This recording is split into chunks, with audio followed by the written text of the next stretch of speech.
The only man that's got the same move with every club. I'm the only golfer with the feeling of greatness. I'm the only golfer living that's got the master move and the feeling of greatness.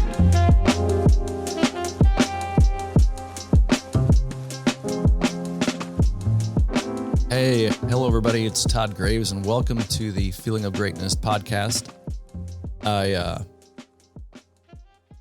Last week's been a pretty interesting week and we were kind of re-engaging the Feeling of Greatness, the documentary that we're so excited to really get out into the world. And I started kind of reminiscing about the time that I spent with Mo, and a lot of people ask me at the schools. It's interesting because, you know, I'm a business guy and we work at Graves Golf and we get the big team. And, you know, we always are working on projects. Like we just launched the new putter, which has been really a blast. And it's just such a great tool and people are loving it. And that's been a big project. And in the master classes, we just did a power generation master class. I'm working on obviously numerous other projects. We got the Graves Golf Performance Center, which is a massive project that I've spent a heck of a lot of time working on. I was out there yesterday and literally was painting floors on a building to see where the walls were going to go, marking off space and making sure that Tanya, a very important part of our company, has 2 windows in her office. All the things that you don't think about that you think about, just important stuff for us to get a high functioning company to be higher functioning and all the team members just loving what they do. So that's a big part of what I've been spending my time with. But I started reminiscing about my time with Mo, and I have to reel myself back to 1994, which is forever ago now. But people ask me when I go to schools, they tend to ask me, so how did you meet Mo Norman? And tell us stories about him and what happened. And so I have to sometimes refresh my own memory about the time I spent with Mo. And so let me just reel you back. And today I thought I would just kind of discuss some of the highlights of the things that maybe he meant to teach me. Maybe it was something I just picked up and learned, or maybe it was just his mentoring. And so the conversation today is really about the importance of mentors. I think that I've been very fortunate to have mentors in my life, because there's one thing, there's a value system that I operate by. And I think that if I could give advice to anybody, which I try to avoid giving too much advice because me being an imperfect human being sometimes feels like, who am I to give advice to people? But I guess it's from experience that I can give some advice on when people are aspiring to be the best that they can be, whether it's just being a better human being or improving the quality of their golf game or their fitness, their health, or any of the things that we aspire to improve in our lives. If I had to give advice, I think the most important piece of advice I could give somebody is pay attention and really make sure you're around the right people. Make sure that the people you surround yourself with are the type of people you aspire to be. And so that was how I kind of viewed Mo, because I didn't look at Mo as, hey, look at this great golfer. What can he teach me? I looked at how he valued golf. I look at how he talked about golf. I look at the way he perceived golf. For example, he used the term, the feeling of greatness, which is the name of this podcast. And there's a reason for that. He would say he played golf with an alert attitude of indifference. And the terms he used to play the game were more than just words. There was a lot behind what he would say about the game of golf. And the very first lesson, so if I have to reel it back, the very first lesson that Mo taught me, and I'll tell you the story. So I'm at a driving range in Dallas, Texas, and I had been working with a well-known instructor, Hank Haney, for 3 years. I give Hank a lot of credit because Hank had worked with a lot of great players. At the time, he was working with Mark O'Meara, Curtis Strange. I mean, there was just a list of people that came through the academy when I was there. And Hank was the first one to really introduce me to swing playing, or understanding that there is some ideal movement of this golf club that when you do it well and you do it consistently, you become better and at hitting the golf ball where you want it to go. So there was this thing, swing playing, that Hank was very, very focused on. And so I spent 3 years, but the problem was I still found myself really struggling with clarity on exactly how to play in a golf club. So there was times when I felt like I was getting it, and there was time I just completely lose it. And so I knew there was still some missing pieces, even though Hank was very, very good at explaining swing playing and understanding that this club has this ideal movement to it. And that was between 1991 and about the end of 1993. And I got to a point where I was really, really, really just frustrated. I'd spent 3 years. And I tell people this: no one has spent more money on golf instruction than me. So I'm not just a golf instructor. I have been in your shoes, aspiring to play better and hiring the best coaches in the world and traveling around the world. And I've done it all. And at the time, I was spending a fortune to get better. And look, money didn't matter to me, because what mattered to me was getting better at the game and doing something I loved and being better and competing and becoming a better ball striker. So it wasn't about the money. It was about, am I getting better? And I wasn't. And I was so frustrated at the end of 1993. I was living in Dallas, Texas. I was running out of money. I was a kid. I said, the hell with it. So it's interesting because I still was hitting balls. I still wanted to play, and I still was trying to figure it out, but I was just kind of like at wit's end. My family was saying, you just need to get a job. You need to just move on with your life, put golf behind you. It was at that point in my life. So again, maybe this is just luck, but maybe not. My sponsors, who sponsored me as a professional player, built a very big driving range called City Point Golf Center in Dallas. It was on the junction of I-35 and 635. And they built this driving range there, and they said, Todd, look, and it was really warehousing land, because eventually this was going to, right now it's just this massive office complex. So it's a very, very expensive piece of property in Dallas. Well, to warehouse the land, they put a driving range on it. And my sponsor said, Todd, you can come out here and you can practice out here and you can teach out here. You can do whatever you want. And here I was teaching something that I didn't really understand myself, but I didn't know anything about really teaching golf, but heck, I was trying to figure out how to get around. And by the way, that's not a knock on other people who play golf, but I was frustrated with trying to figure out the golf swing, and then I was in a position to teach. So it was just one of those times in my life where I had a lot to figure out.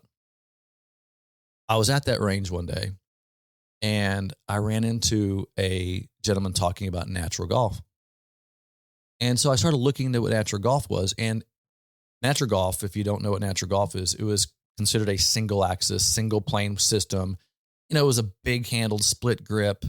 It was just, but it made freaking sense. It was like, whoa, wait a minute. And here's why it made sense. What they were doing was they were taking the club, setting it down, starting it on the same plane they would impact. Okay. And the entire time that I had spent with Hank Haney was to get the club to impact. But what would happen was, if I started my hands low and then I swung, the club would always plane at a higher position than when I started. Well, when I see this natural golf group, they are starting the club and impacting because they're starting it higher. Okay, so that's kind of where I saw it for the first time. I'm like, whoa, there's something here. And then they mentioned this guy named Mo Norman. But at the time, Mo wasn't a big part of natural golf. He was just like, well, this guy does it. I'm like, well, what the hell? This makes a lot of sense. It was just like the light bulb went off. Like, holy crap. The first thing I said was, could we have this golf swing thing wrong? And Mo, not only was he demonstrating a way to start an impact on the same plane, he was also regarded by the entire golf community as the greatest ball striker that's ever played the game. So there's the pieces of the puzzle were starting to come together for me. So being the person in the quest and search for answers, I got in my car, and Mo was doing a clinic in Chicago, Illinois, and I drove my butt all the way to Chicago. And, well, let me back up a step. When I saw this happen, I practiced. I had a friend of mine. This is where serendipity kind of comes in. He had shown up with a videotape. He was playing the Canadian tour, and he shows up with a videotape in my apartment in Dallas and says, "You got to see this guy, Mo Norman, hit a golf ball. You got to see this." And I watch this, and I draw a single plane line. I see this single plane line. Like, holy cow, this single plane line. It's crazy. Makes so much sense. So that's when I got to go meet this guy. So I got in my car and I drove to Chicago, Illinois to watch Mo do a clinic. And of course, I had been practicing for a year, seeing what I saw in that videotape. So I was pretty decent at it. And I watched Mo do this clinic. And let me explain this clinic. First of all, I played prior to this meeting Mo, I'd played on the Asian tour, played with some of the best players in the world, good friends with the Todd Hamiltons of the world, David Toms, all these guys that are now on Champions Tour, or maybe even past the Champions Tour. But at the time, these guys were some of the best players in the world. And so I had a lot of golf background. I knew what great golf was. I'd competed with these guys. I played with these guys. I'd seen great ball striking.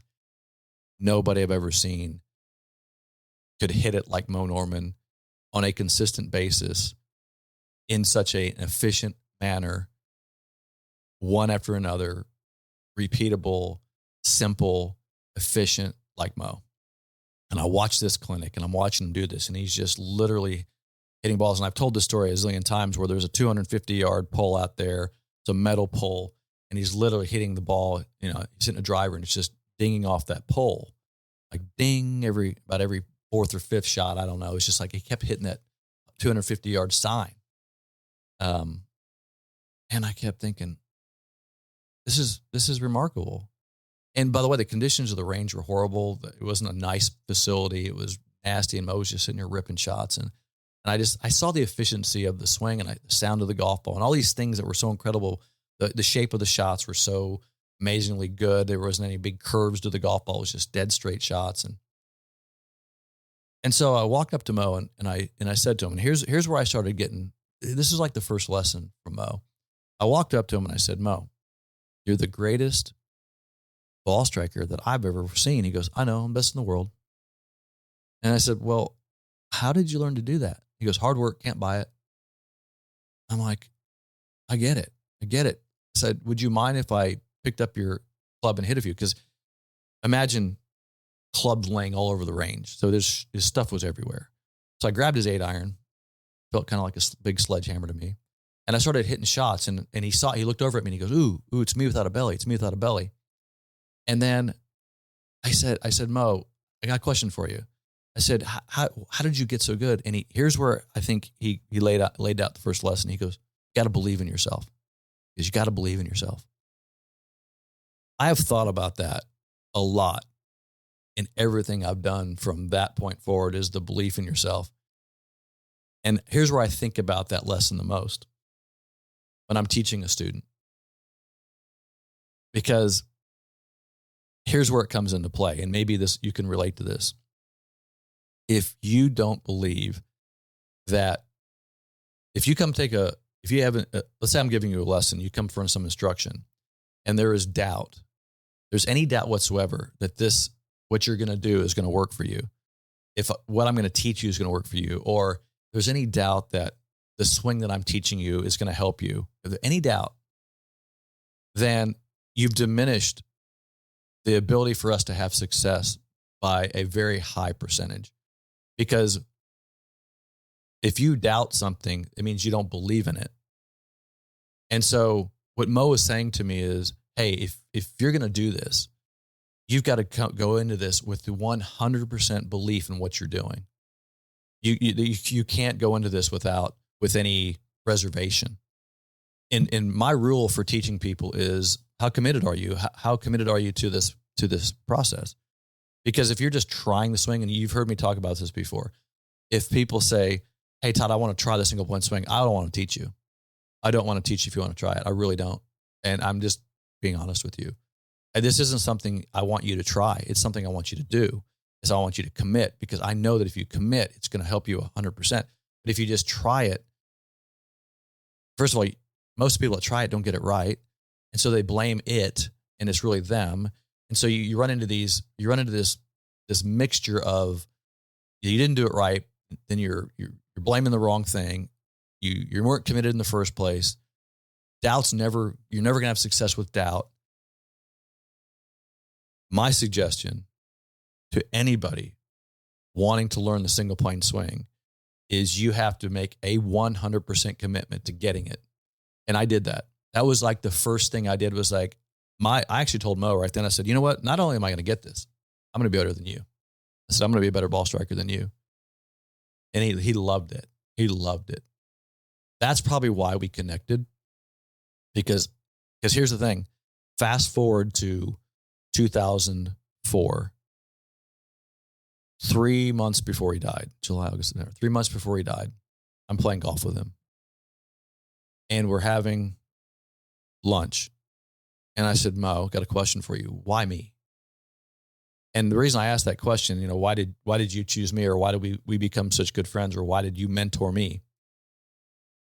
Because my thought process was, holy shit, he's been in Canada his whole life. You have this treasure of not only a human being, but a ball striking machine that every golfer in the world in Canada should have gravitated towards and learned what he was doing and figured it out, but nobody freaking did. I'm like, what the hell?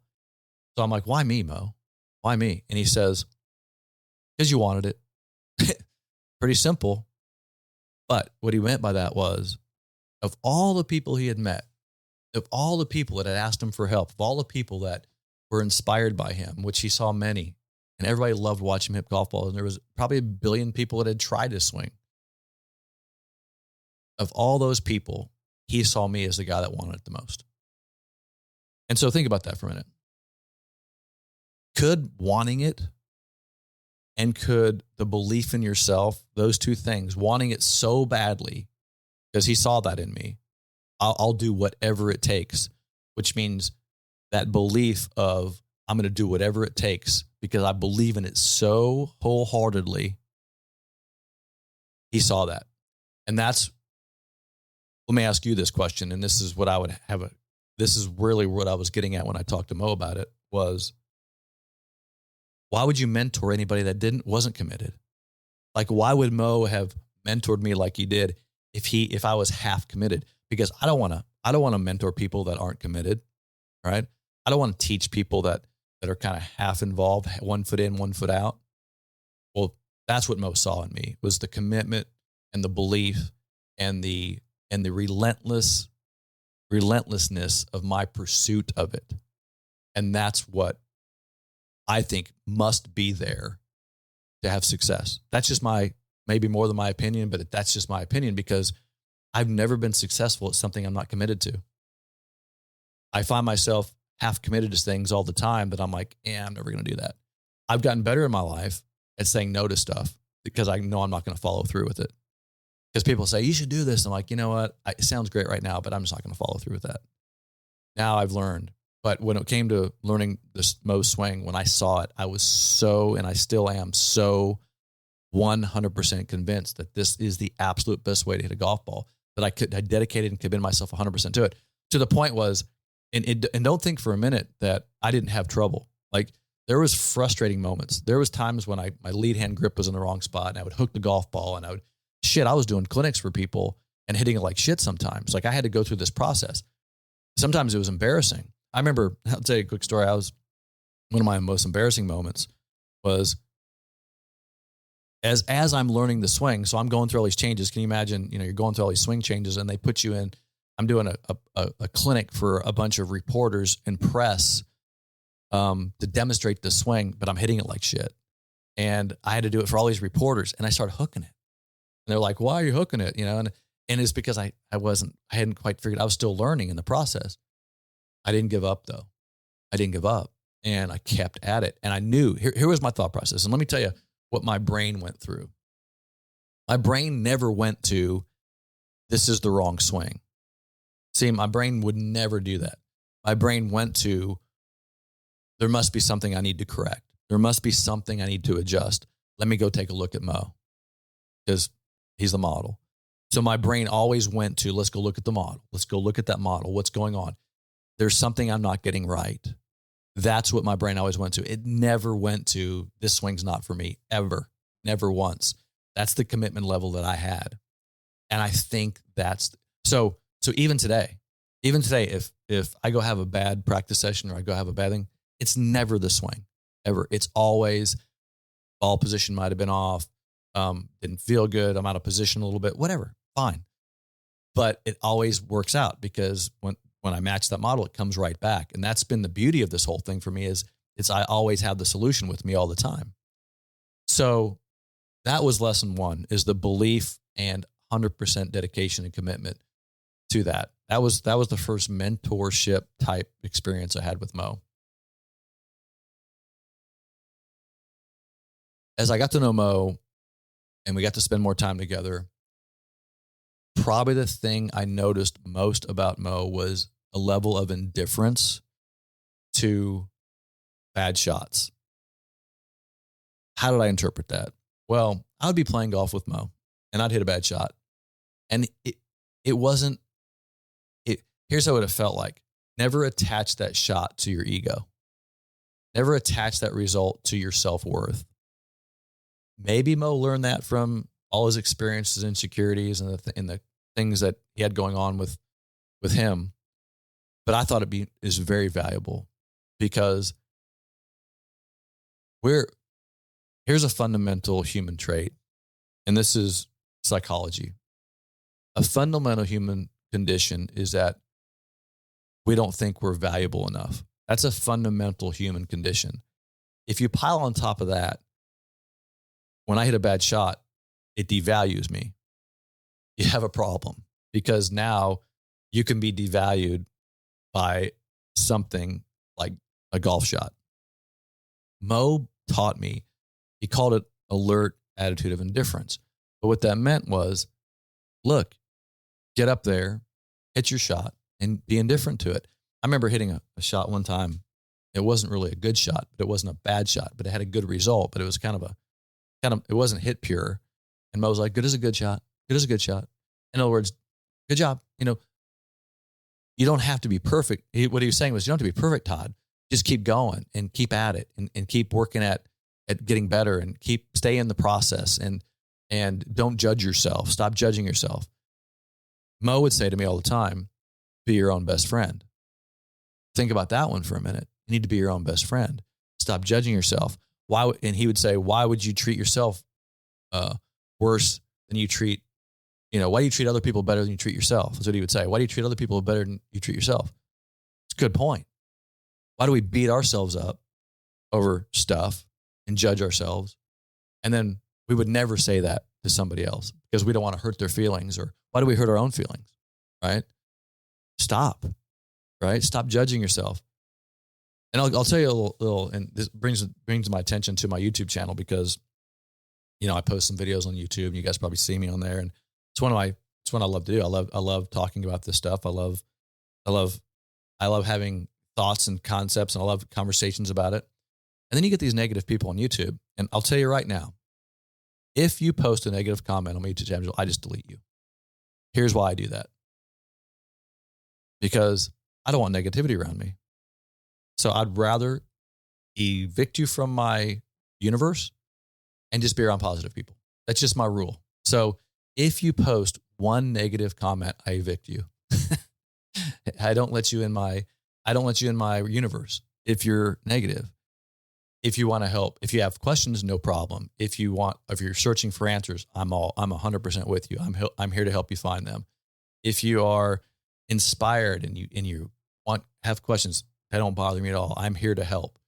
But if you get negative and you start, and there's plenty of it, and I actually looked the other day, I looked through how many people I've actually deleted, and there is hundreds, maybe thousands of people, because they think it's okay to go around there and spew negative energy because you're behind a computer screen. And I'm like, that's fine. I'm just going to remove you from the universe. And you may be a nice person. I don't know. I really don't know. I'm not going to spend the time to figure that out. So that's a rule. That's a value system I have, is I want to surround myself with positive, aspirational people that I can help grow and they can help grow me. We're searching for solutions to problems. We are here to help in all situations. That's the universe I want to be in. And so I've chosen to be that way. And that Mo was a lot of that to me. And I was probably a lot of that to him because he saw, I didn't go to him bitching about stuff. I went, come on, let's do this. I got a question for you about the lead hand. And then I would go there and I'd grind on it and practice it. How about this? And we would have those really great conversations. I would spend time on the range with him and we'd be hitting balls together. And he'd be behind me hitting balls and I'd be hitting a few. I'd watch him hit a few and I'd turn around and go, hey, what's going on here? And one time he was hitting a few shots and you know how he put the club, 6 to 8 inches behind the ball. Well, right before he's about to hit, I took my club and I took his club head and I slid it up next to the ball. I'm like, why? What happens if you do that? Instead of saying, Mo, why do you put the club behind the ball? I said, I put the club behind the ball for him. And I said, what happens when you do that? And then I got the answer. He goes, the club goes outside. It doesn't go where I want it to go. The club doesn't move on its path. It doesn't go inside. There it is. Because it changed the orientation of his body. So now he couldn't get the club back where he wanted it. So instead of asking the question, Mo, why do you put the club back? And he would sometimes just come up with answers and, eliminates part of my swing, whatever. The real answer was, I can't take the club back on the correct path. My body is out of position to take it back on the correct path when I put my hands and club forward like that. So that was obviously, there was tons of little bits and pieces that I was always gathering from Mo as I spent time with him. One time he was digging through this trunk of his car and we'd always go through stuff and we'd pull out magazines and I'd ask him about his clubs and stuff. And I asked him one day, I was like, Mo, if you have to look back at all this stuff, what are you most proud of? Like, what would you say most proud of? Because he would open his glove box and he'd have I remember the master's pin was in there and I would grab the master's pin and stuff. And he wasn't necessarily most proud of that. What are you most proud of? And he was most proud of staying true to himself. He'd say, I did it my way. He was most proud of that. In other words, he was most proud of not selling out. Right. And one of the things that I hear from a lot of our students is like, this swing is different. Everybody, yeah, the swing is different. That's right. And if you believe in it, it shouldn't matter. And if you really believe in what you're doing and you stay committed to it, just don't sell out and just go for it. Do it. And you'll reap the rewards of that. But if you're always like, well, it just looks weird or whatever, which to me, it doesn't look weird to me anymore. Matter of fact, just watch the PGA Tour and tell me the swings don't look weird out there. It looks so simple and normal to me now that I have a hard time even thinking on those terms, but I just want people to commit. And that was a big part of what Mo was. That was the most important aspect of Mo and I having a relationship, was the commitment level I had to what we were doing. It's like when everybody's all in on a project and you're 100% committed, man, it's a mission. And that's the way I treated it. And then the other thing too, that I think was so important about my relationship with Mo was, in a way, I felt like I had to protect him in a little bit, in a lot of ways, like when you're around him, because it's not that he was fragile. There was nothing fragile about Mo at all. But people didn't understand him. So because people didn't understand it, I wanted to kind of say, hey, until you really understand what's going on here, just don't judge anything until you understand it. And that was a big learning part for me, because if you ask me today why I think Mo really respected and appreciated me, was because I didn't judge him at all. I spent zero time judging him. I looked at him as a mentor and I aspired to be him, because I saw who he was. I saw his commitment level to his being who he was. He wasn't trying to be somebody else. The authenticity of him was very, very important to me. I think authenticity is tell me who you are and then be honest to yourself. And then that's all you need to do in this world. I think when you're trying to be somebody else or whatever, and that's to me what I really appreciated about Mo. I think that's huge. That's what I really appreciated about him. And I think that's where it really, really, why I'm sitting here today, because look, it's 2023 and we've been doing this a long time, and I've been doing this a long time. And sometimes I sit back. My wife asked me the other day, I was driving the car, and she turned to me and she goes, after we had just left Graves Golf Performance Center, the construction site, and we were driving down the road, and she said, I got a question for you. She goes, do you ever just sit back and just get exhausted? You got so much going on. Do you ever sit there and go, man, I'm just so tired of this? I said, no. I said, I don't. And I said, because I just see where we've come, and I'm so inspired by the future of this. I'm so inspired by what it can do for other people and be helpful. We have such a great team, and it's just, it wouldn't be where it's at right now. We wouldn't have the company we have right now if it wasn't real and really, really serving people. We serve people, and we help people have better lives and better worlds. And Mo helped me have a better life. I wouldn't have this life without Mo in a lot of ways. So I'm appreciative of all of that all the time. And having said that, when my wife said, do you ever get tired of this? She was looking at it from a perspective of, man, it's a lot of work. Like, look at all the work and look at the stress and it's not, it is. Hell yeah. Stress. You want to talk about stress? Go sit at a city planning commission and have them tell you that what you've been working on for 2 years might get delayed 8 months because of a piece of paper that they won't put across their desk. Really? But you know what? I don't look at that.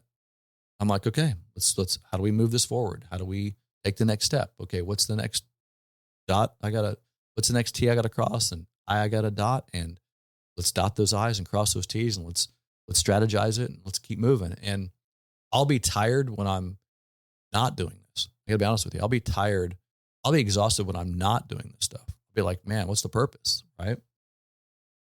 But I did tell my wife this. I was like, what I have learned about what I'm doing is to stay around motivated people. I go, because when I'm in the city planning commission meeting and the lady there is negative Nancy and she's telling me all the crap that might happen, I'm like, get me away from her. I'm like, even if that stuff happens, I don't want to hear about it. Like, I don't need to hear it. I go, just let it happen. Right. Don't forecast the negativity in the future when it's just a hypothetical bullshit anyway. I don't care about that right now. I don't have time for that. If it happens, it happens. We move forward. I'll deal with it when it happens. We'll make sure everything's in the right place. But I don't need to sit here and listen to you tell me that, oh, this may happen and this may happen and a tree may fall in a house. Okay, yeah, right. And a meteor may hit the golf course too. I don't know. But look, that's not a reality right now. Let's just do what we got to do. Tell me the pieces I need to put in place. Tell me what you need, and I'm going to do all that. We'll see where the cards fall. So I just run from people that are negative right now. It's where I've gotten to in my life. And it happens at schools too. If you want our instructors to spend time with you at our schools, and this is a natural human thing. We're not doing this on purpose. Be positive, be energetic, be aspirational, help the guy next to you, be appreciative, and all the instructors can't wait to spend time with you and help you. You start getting negative, who wants to be around that? I had a student the other day. I'm working with them on the range. This is a very, very well-known client of mine, and he hits a bad shot, gets frustrated, and throws his club. And I'm like, dude, listen to me. I'm like, I love you to death, and I'll do anything for you, and I'll help you. That's bullshit right there. I don't have time I got better shit to do than have you throwing clubs out here because this difficult game you're struggling with. Well, get in line. It's a great game. It's hard. That's why you're here. So pick that fucking club up and let's get to work. And let's figure out how we make this better. That should inspire you. So I just don't have the patience for it because, man, it's just now. Frustration can be a positive thing if you say, okay, man, I need to go check this out. Let's go figure this out. Got it. Let's do this. But there's at no point in time do I have time for the negative Nancy's, the throwing of clubs, all that stuff. Nah, I'm just not going to deal with it. I want solutions. Let's go find it. Let's go do this. And that's the people I want to be around. That was Mo. Mo was an inspirational guy to be around. He was pushing me to be a better me. That's who you want around you, by the way. And by the way, you don't want people around you, and this is what I've learned as well. You don't want people around you that always tell you what you want to hear. And I have a hard time in my company with this because people are. I remember one of my employees years ago said she was afraid of me, and I didn't think I was a scary person. I don't consider myself a scary person, but I kind of get her point because, she's like, I pop in, I have orders. Here's what we need to do in the company, blah, blah, and boom, I leave. And so I could see her kind of stress level when I would be around her. I totally get that under that perception. But at the same time, you want to be able to, the people around you to say, I got this. I totally got this.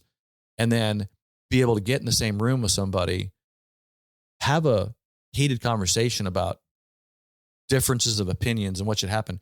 But then it's a go team. Got it. Let's go team. Let's do this. And so that's who you want to be around. And so my recommendation is you get around people that don't always say, yeah, Todd, whatever you want. I don't want those people around me. I want people putting me in check, doing the right thing for the mission, right? Because I'm not perfect and I don't always have the right things going on. But what's the mission, Todd? Stick on the mission. Yes, got it. What's the right thing for the mission? And if you can get people around you that are willing to call you out, the most damaging thing I see happen to people is there's nobody around them to do that. There's nobody putting people in check, which leads to coaching in a lot of ways, because coaches aren't always going to tell you what you need to hear. They're going to tell you what they're going to tell you what must be done, whether you like it or not. They're not going to tell you what makes you feel good all the time. They're going to tell you, here's what must be done, and this is what you have to do, whether you like it or not. So that's what coaches are for. You don't want people around you all the time just saying, yeah, just make them happy. So I find very, very, and Mo was like that to me as well. Mo didn't always tell me things I wanted to hear. He told me things I needed to hear. He told me the things that I must know that weren't always comfortable, not always comfortable. So I guess a good point of all this to me is many of you out there are looking for inspiration. You're looking, how do I get better? Here's something I think you should take in consideration, because I talk about this a lot, is find your why of your motivation of why, what's your core values behind it. If you're playing golf for somebody else, it's just not going to work, because it's got to come from inside of you. Just like when I was with Mo, he saw inside of me how bad I wanted it. I was inspired by it. I wasn't doing it for somebody else. Matter of fact, the most trouble I've had playing competitive golf in my life was when I was playing for sponsors. The most miserable round I ever played in golf was I was in Chicago playing at Butler National with one of my sponsors, and I felt judged on every single shot. Like, we're sponsoring this guy, and is he any good? And is he playing any good? And should we keep sponsoring him? And I could shoot like 75. I didn't play well. And they're like, good round today. They didn't even really get it. So I'm like, what was I so worried about? But when you feel judged, it's not the person judging you's fault. It's the fact that you are doing something for them, that you're seeking their approval. So I'm not saying when somebody's judging me, that's not their fault. What I'm saying is, what is inside of me is seeking their approval so badly that makes their judgment matter to me, because it's an inside job. And so for me, I kept saying, wow, why can't I just go out there and say, screw it and play golf, right? Let the cards fall. And I had to learn that. So I think you've got to find that what's inside of you that doesn't care that it's judged, that can't judge itself. And like, I was judging myself. That's how I was letting them judge me, but I was judging myself. Again, it's an inside job. The external world cannot do it to you. Those sponsors could not judge me. They're not capable of judging me. I am judging myself and reflecting that on them. and then saying, well, I'm being judged. I'm judging myself. So until I can stop judging myself and figure out, hey, this is stop judging yourself, stop treating yourself like that, and just let's play golf, right? So I think for you, aspiring to really, really love the game more than you do right now and improve yourself, whether it's golf or you becoming a better person or all the things that I think about all the time. Stop judging yourself and just decide and then just do the things that you got to do unapologetically and get around people that support that. It's probably as simple as that. One of the things that I talk to the coaches and the team here a lot about is just being the right support system for the people we're involved with. And here's the way it works.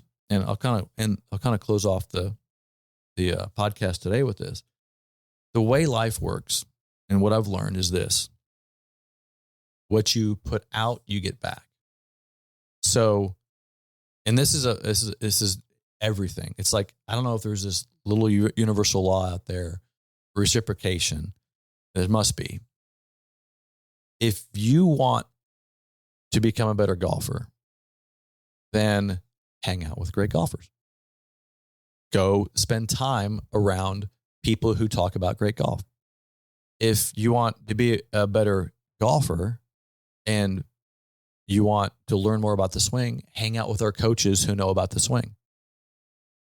Go to our webinars. Watch our videos. Involve yourself in that stuff. The more you involve yourself, the more reciprocation you get. If I want to be great at anything, I'm just going to go find great people that are doing that. I'm going to hang out with them. That's how you do it.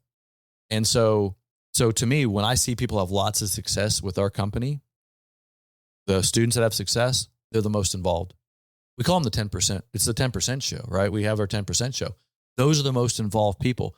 The more involved you are, the more you're around the stuff you need to be around, the more positive energies are around that, the more you improve. And I'll finish it with this. This is another law of the universe I think occurs out there that I've experienced, is that the right people show up when I need them. But that's not rocket science here. That's not mystical. What happens is when you're putting yourself out into those environments, those people are there in those environments. So you're going to end up together. It's reciprocation because I'm putting it out and then I'm around the right people. My brother told me a great lesson when I was a kid. My brother graduated from college. He became a state epidemiologist, and he got to deal with a lot of interesting things at the state of Oklahoma before he turned professional golfer, and we built the business together. As a state epidemiologist, he'd